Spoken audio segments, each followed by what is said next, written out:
శ్రోతలకు నమస్కారం. తెలుగు రచయితలు రాసిన అంటే స్వయంగా స్వీయ చరిత్ర కింద ఆత్మకథ కింద రాకపోయినా వాళ్ళ ఆలోచనలు భావాలతో కూడిన మ్యూజింగ్స్ లాంటి రచనల గురించి చెప్పుకుంటున్నాం.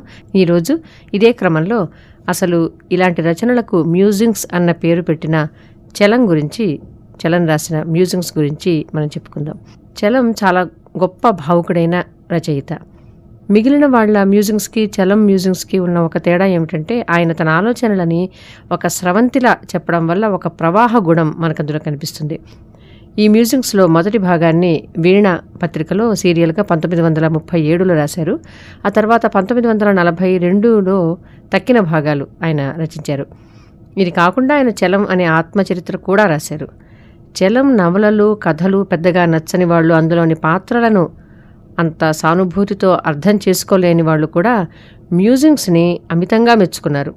ఎందుకంటే మ్యూజింగ్స్లో కేవలం తన నవలల్లో చెప్పే స్త్రీలు, వాళ్ళ స్వేచ్ఛ, వాళ్ళ కట్టుబాట్లను తెంపేసుకొని వెళ్ళిపోవడం ఇలాంటి విషయాలే కాకుండా ఇతర విషయాలను కూడా చాలా విస్తారంగా ప్రస్తావించాడు. అలాంటి విస్తృతమైన మ్యూజింగ్స్ నుంచి కొన్ని విషయాలను మనం ఈరోజు స్పృశించడానికి ప్రయత్నిద్దాం. నీకోసమే జగమంతా నిండెనోయి వెన్నెలలు, తేలెనోయి గాలిపైన తీయనైన కోరికలు అన్నట్టుగా గుడిపాటి వెంకటచలం పేరు తలుచుకుంటేనే చాలు సాహిత్య ప్రియులకు వెన్నెల కోరికల సమ్మేళనం గుర్తొస్తుంది. చలం ఈ మ్యూజింగ్స్లో పిల్లల గురించి, ప్రేమ గురించి, ఆకర్షణ గురించి, స్త్రీల స్వేచ్ఛ గురించి, తెలుగు సినిమాల గురించి, రవీంద్రనాథ్ ఠాగూర్, నండూరి సుబ్బారావు, దేవులపల్లి కృష్ణశాస్త్రి, శ్రీశ్రీల కవిత్వం గురించి, మరణం గురించి, నీతి గురించి ఇలా అనేక విషయాలు మాట్లాడాడు. స్కూల్ ఇన్స్పెక్టర్గా ఉన్న సన్నివేశంలో చదువుల మీద తన విసుగును, ఆగ్రహాన్ని వ్యక్తం చేయడంతో ప్రారంభమవుతుంది ఈ రచన. పిల్లలకు కాపలా కూర్చోవడం, వాళ్ళ మీద అపనమ్మకంతో నిఘా వేయడం, అసలు పరీక్షలు రాయడం, పరీక్షలు రాసేలాగా పిల్లల్ని చేయడం అన్న సంఘటనలే చలంకి రోత పుట్టించేవి. పిల్లల్ని ఏ రకంగానూ బాధ పెట్టడం అతను సహించలేడు. తను కొలిచే దేవుడి కోసం పిల్లల్ని చంపుకునే భక్తులున్నారు అని ప్రస్తావిస్తూ వాళ్ళని చాలా సహించుకుంటాడు. అసలు పిల్లల ధ్యాసలో పడి తనను విస్మరించిన భక్తుడిని శిక్షించాలి అని అనుకునే దేవుడు ఎంత పనికిమాలినవాడో అని అతను వాపోతాడు. పిల్లలు ఎప్పుడూ సంతోషంగా ఉండాలి అన్నదే చలం సందేశాల్లో ఒక ముఖ్యమైన సందేశం. చలం సాహిత్యం గురించి అనుకున్న మాటలు, తన సాహిత్యానికి ఇతరుల స్పందనలను గురించి విశ్లేషించిన పద్ధతి, ఇట్లాంటి విషయాలను తెలుసుకునే ముందు ఆయనకు ప్రకృతి పట్ల ఉన్న ఆరాధన, ఈ జగత్తు పట్ల ఆయనకున్న సౌందర్య దృష్టి అలాంటివి చెప్పే కొన్ని భావాలని మనం తెలుసుకుందాం. విశాఖపట్నం బీచి, లైట్ హౌస్ల వెలుగు నీడల వేడుకకు చలం ముగ్ధుడవుతాడు. ఇక వెన్నెలంటే అందరిలాగానే చలానికి ఇష్టం. అందుకే వెన్నెల వెలిగేంతసేపు మేలుకోలేక తలుపులు మూసుకు పడుకునే మనుషులను ఆయన ఏవగించుకుంటాడు. సౌందర్యానికి అంధులు కావడం కన్నా, సౌందర్యం మామూలు కావడం కన్నా మృత్యువు మరొకటి లేదు అన్నాడాయన మ్యూజింగ్స్లో.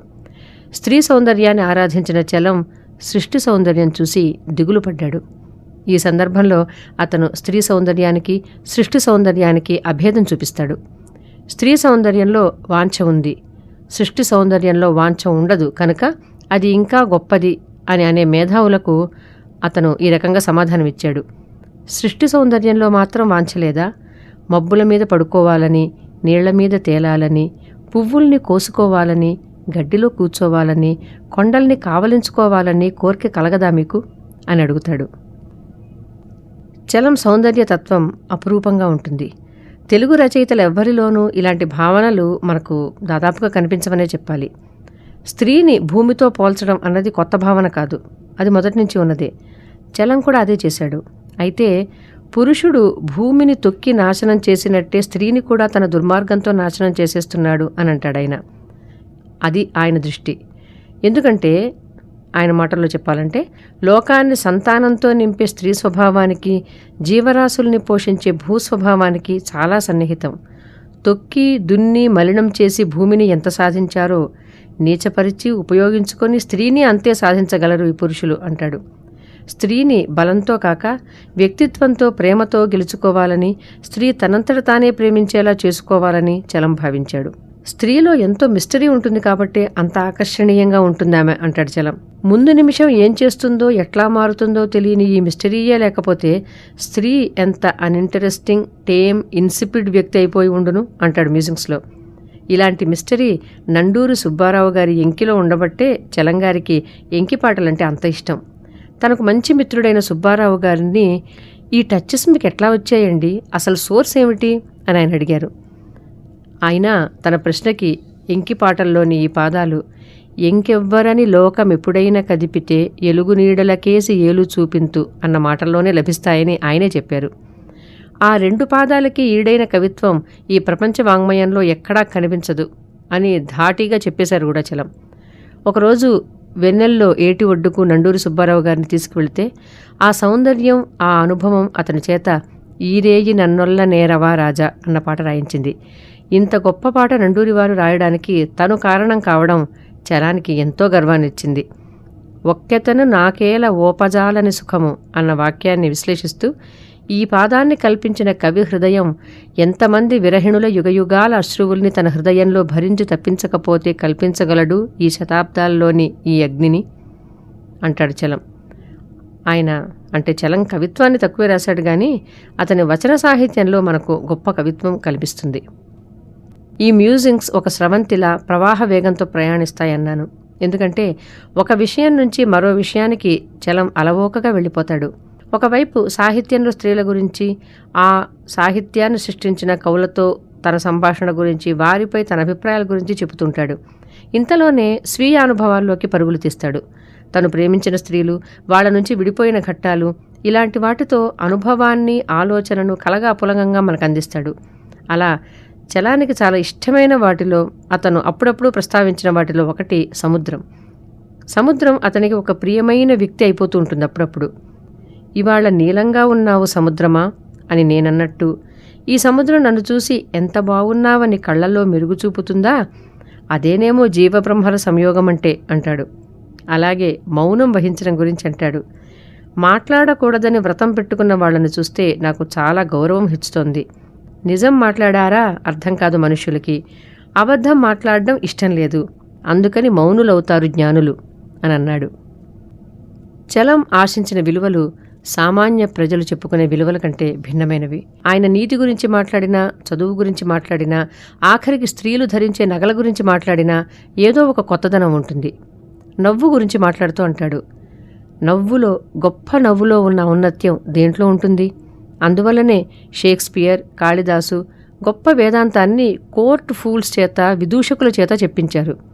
పీజీ వుడ్ హౌస్ నవ్వులో, డికెన్స్ క్యారికేచర్లో, చార్లీ చాప్లిన్ చిత్రాలలో ఎన్ని కన్నీళ్లు! రొమాంటిక్ ట్రాజడీల్లో హాస్యం ఎలా సీరియస్ ప్రతిపాదనలు ధ్వనింపజేస్తుందో షేక్స్పియర్ని ఉల్లేఖిస్తూ ఆయన చాలా మంచి విశ్లేషణ చేశాడు. చలం మంచి రచయిత, మంచి కథకుడు, మంచి కవి, మంచి అనువాదకుడు మాత్రమే కాదు, ఆయన వేదాంతి. మామూలుగా ఆయన నవలలు, కథలు చదివిన వాళ్ళు ఆయన విషయలోలుడని, సౌందర్యారాధకుడని, స్త్రీజన పక్షపాతి అని అనుకుంటారు. అందులో తప్పేమీ లేదు. కానీ మ్యూజింగ్స్ చదివితే ఆయనలోని మరిన్ని కోణాలు కూడా బయటపడతాయి. చావు గురించి, చచ్చిపోయిన వారి గురించి రాసే కావ్యాల గురించి ఆయన అభిప్రాయం చాలా విలక్షణంగా ఉంటుంది. ఆయన ఆప్తమిత్రుడు రామ్మూర్తి ఆత్మహత్య చేసుకున్నాడు. ప్రముఖ కవి, నాటక రచయిత, వైతాళికుల సంకలనకర్త ముద్దుకృష్ణ అన్నాడు, రామ్మూర్తి జీవిత చరిత్ర రాద్దామా అని. చలం దాన్ని మెచ్చలేదు. చావు, చచ్చిపోయిన వాళ్ళు మన రహస్యాలు, మన స్వంతం, మన ఆస్తి, ఇంకొకరికిచ్చామా, లోకం ముందు పంచామా, ఎందుకు పనికిరాని దుమ్ము అన్నాడు. ఇంకా గొప్పగా జీవిత సత్యాన్ని చెప్పాడు చలం. మనం ప్రేమించిన వాళ్ళు మృతి పొంది మన స్వంతమైపోతారు. జ్ఞాపకం ఉంచుకొని తలుచుకున్నన్నాళ్ళు వాళ్ళు మనవాళ్ళు, బతికిన్న వాళ్ళకన్నా సన్నిహితులు, మన నుంచి వాళ్ళనెవ్వరూ తీసుకోలేరు అంటాడు. నిజంగానే బతికి ఉన్నప్పుడు మన ప్రేమలకు, అనుబంధాలకు ఆటంకాలు ఎన్నైనా వస్తాయి. చనిపోయాక ఎవరికీ ఎవరి మీద ఓనర్షిప్ ఉండదు. దాన్నే చాలా సున్నితంగా చెప్పాడు చలం.